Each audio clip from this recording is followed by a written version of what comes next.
दिल्ली की गर्मी तो थोड़ा सा आ ही गई है। हम कहने वाले थे कि दिल्ली की सर्दी में गर्मी आ गई, लेकिन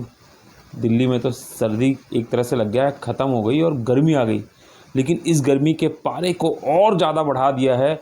योगी आदित्यनाथ। जी हाँ, उत्तर प्रदेश के सीएम योगी आदित्यनाथ की आज दिल्ली में एंट्री हो गई है। अगले 203 दिनों की धड़ाधड़ हम ये कह सकते हैं कि सभाएं होनी, और सभाओं में सबसे बड़ी बात है कि जिस तरीके से आज की किराड़ी की सभा हुई है ना, उसके बाद तो चाहे कोई मीडिया चैनल हो, चाहे खुद केजरीवाल हो, वो थोड़ा सा बैकफुट पे दिखाई दे रहे हैं। आप सोच रहे होंगे मैं बायस्ड हो रहा हूँ और कहीं ना कहीं दूसरी तरफ रुख कर रहा हूँ, लेकिन आपको बता दूँ मैं बिल्कुल भी बायस्ड नहीं हो रहा, क्योंकि आपको बता दूँ कि जिस तरीके से आज सीएम योगी आदित्यनाथ ने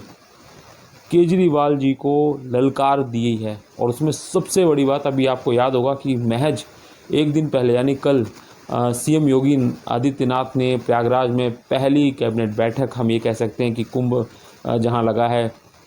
वहाँ के, उसके बाद अपने कैबिनेट के साथ, जिसमें केशव प्रसाद मौर्य की बात की जाए, दोनों डिप्टी सीएम थे और कैबिनेट के उनके मंत्री थे, सभी ने एक साथ नहाया,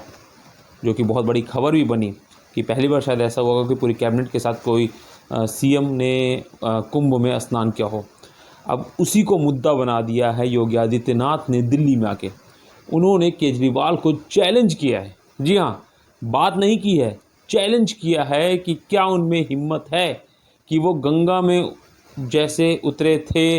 आदित्यनाथ जी, क्या केजरीवाल भी यमुना में उतर सकते हैं? कैबिनेट की बात छोड़िए, क्या खुद वो नैतिकता के आधार पे उतर सकते हैं या नहीं, वो ज़रूर बताएं। अब इस सवाल ने केजरीवाल के ऊपर बहुत बड़ा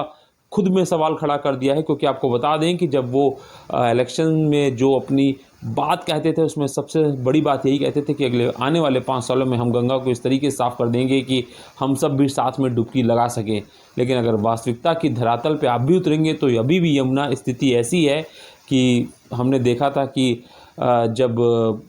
हम ये कह सकते हैं कि छठ का पर्व मनाया गया तो भी यमुना में सफ़ेद झाग और गंदगी थी, और ऐसे में इस समय भी आप अगर यमुना में जाके देखेंगे तो गंदगी अभी भी हट नहीं पाई है। ऐसे में बड़ा सवाल एक तो वो खड़ा हुआ।